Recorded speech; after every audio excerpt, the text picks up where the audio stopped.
3. Assalamualaikum warahmatullahi ta'ala wabarakatuh. Kami dari kelompok 11 akan menjelaskan tentang minimnya minat sastra di era sekarang. Station in our videos.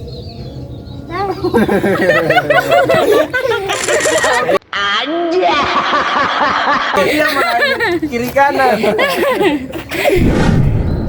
Berdirinya saya di sini untuk menjelaskan tentang penyebab minimnya minat sastra di era sekarang, yaitu pada poin A, rendahnya penguasaan kosakata. Rendahnya penguasaan kosakata salah satunya disebabkan oleh minimnya minat baca. Nah, di era sekarang teknologi sudah semakin canggih, sehingga banyak anak muda yang lalai untuk membaca dan mereka lebih memilih HP-nya dibanding membaca buku. Rendahnya minat baca disebabkan oleh minimnya penguasaan kosakata, sehingga menyebabkan kurangnya sastrawan muda yang aktif, kreatif, dan juga mumpuni pada masa depan sastra di dunia ini. Ada yang pemikiran mencari kosakata itu sangat sulit, itu juga salah satu penyebabnya. Padahal, jika kita bisa memanfaatkan media sosial dengan baik, maka kita bisa mencari referensi di dalamnya. Dan jika kita sering-sering membaca buku, maka kita akan banyak memiliki referensi juga di sana. Pada umumnya, rendahnya penguasaan kosakata disebabkan oleh ketidakminatan anak muda dalam dunia sastra. Terlebih lagi karena banyak yang berargumen bahwa karya sastra itu sulit untuk dipahami dan juga membosankan. Padahal ya teman-teman, kalau kita sudah menguasainya, maka semua akan berjalan dengan lancar. Yang awalnya sulit, maka akan menjadi mudah. Yang awalnya membosankan, maka akan menjadi menyenangkan. Untuk mengatasi persoalan-persoalan tersebut, ada 3 cara loh. Yang pertama, perbanyak membaca. Dengan kita perbanyak membaca, maka otomatis referensi sudah banyak mulai keluar dan juga penguasaan kosakata yang akan kita raih di dalamnya. Dan yang kedua, perbanyak mencari referensi. Mencari referensi tidak hanya dengan membaca buku. Jika kita bisa memanfaatkan gadget dengan baik, maka kita akan bisa mendapatkan banyak sekali referensi di sana yang bisa kita tuangkan dalam karya sastra kita atau karya tulis kita. Dan yang ketiga atau yang terakhir, perbanyak berlatih dalam menulis karya sastra. Dengan kita banyak berlatih menulis karya sastra, maka kita akan lebih mudah untuk mencintai sastra dan kita akan lebih mudah untuk mengarang atau mencari diksi-diksi yang kita perlukan. Mungkin hanya itu yang dapat saya sampaikan. Selanjutnya akan dijelaskan oleh teman saya. Baik, selanjutnya di sini saya akan melanjutkan pada poin B, yaitu kurangnya penguasaan keterampilan mikrobahasa seperti penggunaan tanda bahasa, kaidah-kaidah penulisan, penggunaan kelompok kata, penyusunan klausa dan kalimat dengan struktur yang benar, sampai pada penyusunan paragraf. Pada umumnya, ketidakmampuan dalam menggunakan bahasa Indonesia tampak pada pemakaian kalimat seperti pada karya tulis ataupun tulisan. Analisis-analisis seperti ini bisa kita lihat pada model analisis sintaksis ataupun analisis kalimat dan juga analisis struktur gramatikal. Dalam sebuah karya tulis ataupun karangan, kalimat yang baik adalah kalimat yang dapat mengatur pembaca pada maksud yang akan dipaparkan oleh sang penulis. Oleh karena itu, untuk membuat suatu karangan yang baik, maka siswa harus mengetahui sistem tata bahasa ataupun kaidah-kaidah penulisan yang benar. Rendahnya penguasaan tata bahasa akan menghambat siswa untuk menyusun karangan dan akibatnya karangan yang dibuat tidak dapat dipahami maksudnya oleh para pembaca. Dan mengingat pentingnya peranan bahasa Indonesia bagi masyarakat Indonesia sendiri, maka sudah seharusnya dilakukan usaha pembinaan dan juga pengembangan, terutama dalam penggunaan bahasa Indonesia secara baik dan benar. Pembinaan dan pengembangan bahasa Indonesia diperlukan secara mutlak untuk mengatasi persoalan di dalam pemakaian bahasa Indonesia sehari-hari. Dan ini juga terdapat faktor-faktor yang menentukan berhasil tidaknya dalam memahami penguasaan terhadap kaidah-kaidah dan sistem tata bahasa. Yang pertama, pada faktor siswa sendiri. Siswa merupakan salah satu faktor yang dapat menentukan berhasil tidaknya dalam memahami struktur dalam kalimat bahasa Indonesia sendiri. Hal ini merupakan faktor yang menentukan keberhasilan siswa adalah ketekunan siswa dalam belajar, khususnya dalam pembelajaran bahasa Indonesia. Selanjutnya, terdapat faktor guru. Guru merupakan salah satu penentu keberhasilan penguasaan memahami kaidah-kaidah dan sistem tata bahasa dalam bahasa Indonesia, terutama dalam penyajian materi pembelajaran maupun dalam pengaplikasiannya. Dalam penyajian materi pembelajaran, seorang guru harus menguasai materi yang akan diajarkan kepada siswa, kemudian mampu memotivasi siswanya untuk belajar lebih giat. Selain itu, metode juga diperlukan. Metode yang bervariasi juga dapat meningkatkan pemahaman siswa terhadap materi pembelajaran. Sedangkan sebaliknya, metode pembelajaran yang monoton akan menimbulkan kejenuhan siswa dalam memperoleh materi.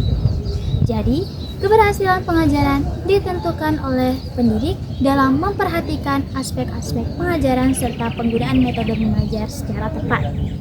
Yang ketiga adalah faktor lingkungan. Lingkungan yang baik akan menciptakan karakter yang baik pula.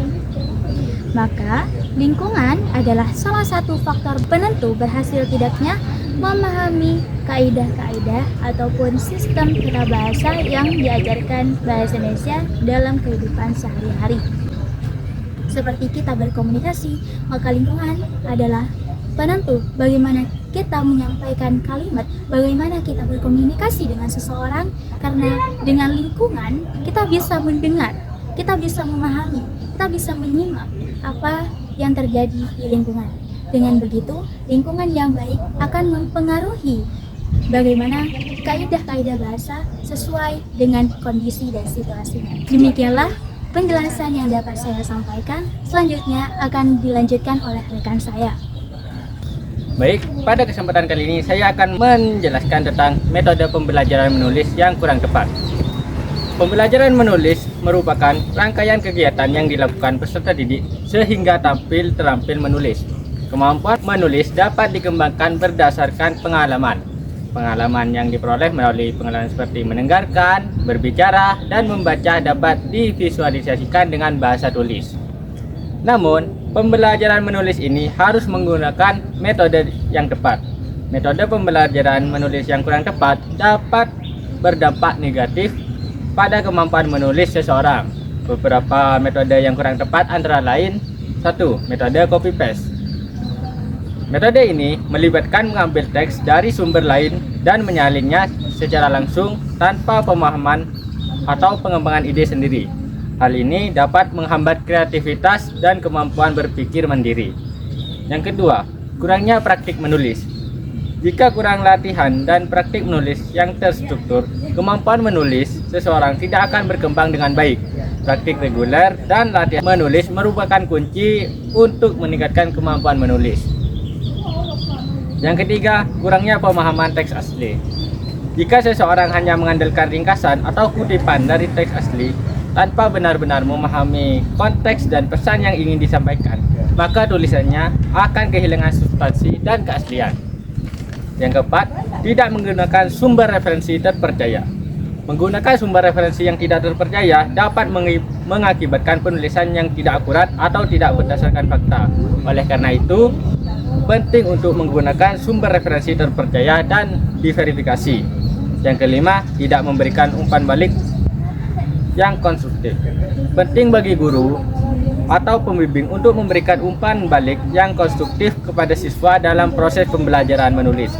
Jika siswa hanya diberi nilai atau kritik tanpa penjelasan yang jelas, mereka mungkin tidak akan tahu apa yang harus diperbaiki atau bagaimana cara meningkatkan kemampuan menulis mereka. Ya.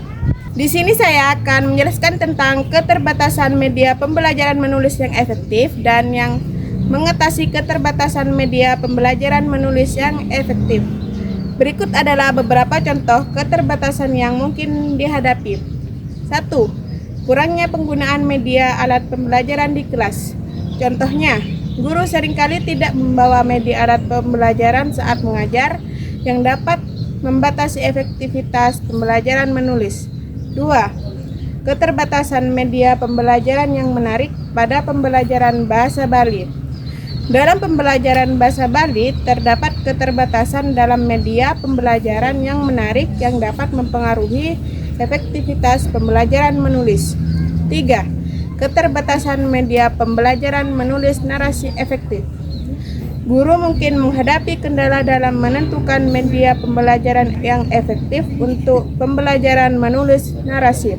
4. Keterbatasan pengetahuan dan keterampilan tentang komputer. Dalam penggunaan media pembelajaran berbasis komputer, keterbatasan pengetahuan dan keterampilan tentang komputer dapat mempengaruhi keefektivitas pembelajaran menulis. 5. Keterbatasan dalam pengembangan media pembelajaran berbasis Android. Dalam pengembangan media pembelajaran berbasis Android, mungkin terdapat keterbatasan dalam menyajikan pembelajaran menulis teks cerita fantasi yang sesuai dengan struktur dan kaidah kebahasaan. 6. Keterbahasaan biaya produksi dan kebutuhan sebagai media pembelajaran. Film sebagai media pembelajaran menulis memiliki kelemahan berupa biaya produksi yang relatif mahal dan kebutuhan ruangan yang harus gelap. 7. Keterbatasan dalam kualitas media pembelajaran. Terkadang, media pembelajaran yang tersedia di sekolah memiliki kualitas yang kurang baik, sehingga tidak dapat memberikan pengalaman pembelajaran yang optimal. 8. Keterbatasan ukuran. Salah satu keterbatasan media pembelajaran adalah ukurannya yang terkadang terlalu kecil untuk dimanfaatkan secara efektif dalam proses pembelajaran. Meskipun terdapat keterbatasan tersebut, media pembelajaran masih dapat menjadi alat yang efektif dalam membantu proses pembelajaran menulis. Dalam mengatasi keterbatasan tersebut, guru dapat mencari solusi kreatif, seperti mengembangkan media pembelajaran sendiri atau menggunakan teknologi yang lebih canggih seperti media pembelajaran berbasis digital. Untuk mengatasi keterbatasan media pembelajaran menulis yang efektif, terdapat beberapa langkah yang dapat diambil. 1. Memanfaatkan media pembelajaran yang beragam. Guru dapat menggunakan berbagai jenis media pembelajaran seperti buku teks, papan tulis, presentasi multimedia, video, dan sumber daya online. Dengan itu, siswa dapat memperoleh pemahaman yang lebih baik dan terlibat secara aktif dalam proses pembelajaran. 2. Menggunakan teknologi. Guru dapat memanfaatkan teknologi dalam pembelajaran menulis, contohnya menggunakan perangkat lunak, pengolahan kata atau aplikasi penulisan online yang memungkinkan siswa untuk berlatih menulis dengan bantuan fitur-fitur seperti koreksi, ejaan, dan tata bahasa. 3. Mengombinasikan media dengan kegiatan praktik. Selain menggunakan media pembelajaran, guru juga perlu mengombinasikannya dengan kegiatan praktik menulis. Misalnya dengan memberikan tugas menulis dengan panduan dan umpan yang balik yang tepat. 4. Menggunakan pendekatan kolaboratif. Guru dapat mendorong siswa untuk bekerja sama dengan kegiatan menulis, misalnya dengan kegiatan diskusi kelompok atau proyek kolaboratif. Siswa dapat saling memberikan umpan balik dan belajar dari pengalaman menulis satu sama lain. Nomor 5. Menggunakan contoh dan model. Guru perlu memberikan contoh tulisan yang baik dan model penulisan yang efektif kepada siswa. Dengan melihat contoh-contoh yang baik, siswa dapat memahami struktur dan gaya penulisan yang tepat. Baik, terima kasih. A few moments later. Bro, kita ke sana yuk. Ayo. Ada cewek tuh, samperin yuk. Kita. NANI?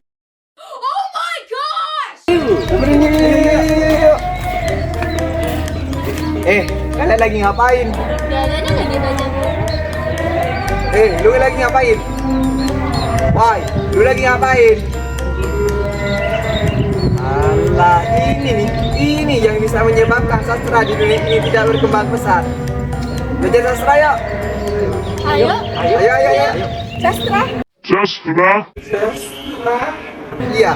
Bapak pulang gimana? Kati dulu yuk. Ayo.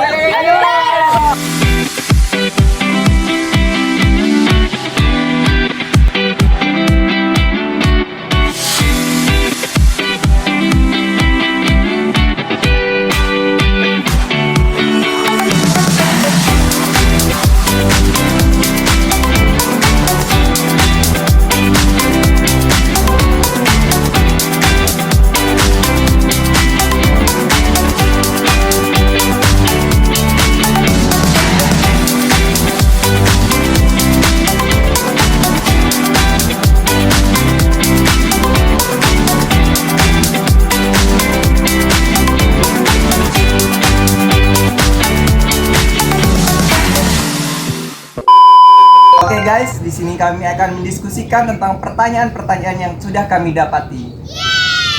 Baik, kita akan memulai forum diskusi pada siang hari ini. Oke, pertanyaan pertama kepada Kak Arik. Yang pertama, mengapa minat baca pada masyarakat Indonesia, khususnya pada generasi muda ini sangat rendah?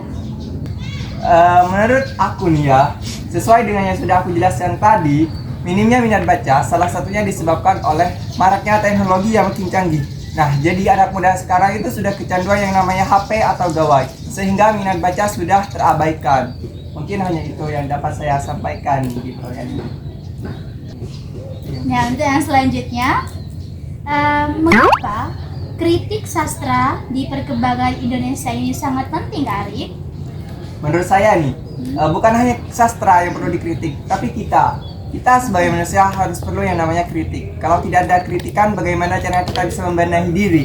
Bagaimana bisa kita berkembang, ya kan? Begitu juga dengan sastra. Mengapa sangat penting? Penting sekali, karena supaya sastra kedepannya makin baik dan juga tentunya makin berkembang di negeri Indonesia ini. Ya, itu saja. Pertanyaan yang nomor 3 saya akan tanyakan kepada Mbak Dita. Apa aksi yang dilakukan oleh penanggung jawab atas kurang pahamnya remaja saat ini pada sastra? Baik, sebagaimana kita berbicara tentang penanggung jawab, biasanya saya akan memberikan sudut pandang dari seorang calon pendidik sebagai penanggung jawab. Di sini bagaimana cara kita membina untuk generasi muda saat ini, bagaimana cara kita nantinya bisa mendidik, bisa memberikan motivasi kepada mereka untuk mengembangkan minat sastranya. Jadi itu adalah tugas kami kepada penerus bangsa saat ini. Pertanyaan keempat saya akan tanyakan kepada Kak Ana. Di sini pertanyaannya adalah, bagaimana nasib sastra 70 tahun ke depan, sedangkan yang mendalaminya sangat sedikit di zaman ini? Perlu kita ketahui bahwa kita tidak dapat meramalkan masa depan dengan pasti. Namun, sastra memiliki tempat yang paling penting dalam budaya manusia selama berabad-abad dan tampaknya akan terus berkembang seiring waktu. Meskipun teknologi digital telah mengubah cara kita mengkonsumsi informasi dan hiburan, buku dan karya sastra tetap menjadi sumber pengetahuan, inspirasi, dan hiburan tak tergantikan.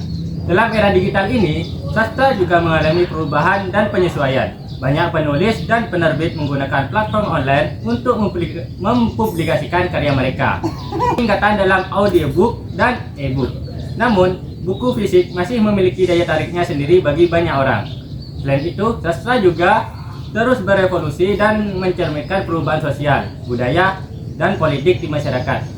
Karya sastra dapat menjadi cermin bagi kehidupan manusia, menghadirkan perspektif baru dan memicu pemikiran kritis. Oleh karena itu, sastra kemungkinan akan tetap relevan dan terus berkembang di masa depan. Mungkin seperti itu. Nah, baik, sekian dulu diskusi pada siang hari ini. Jika ada kesalahan, mohon dimaafkan. Wassalamualaikum warahmatullahi wabarakatuh. Jangan lupa like, comment, and subscribe. See you next time!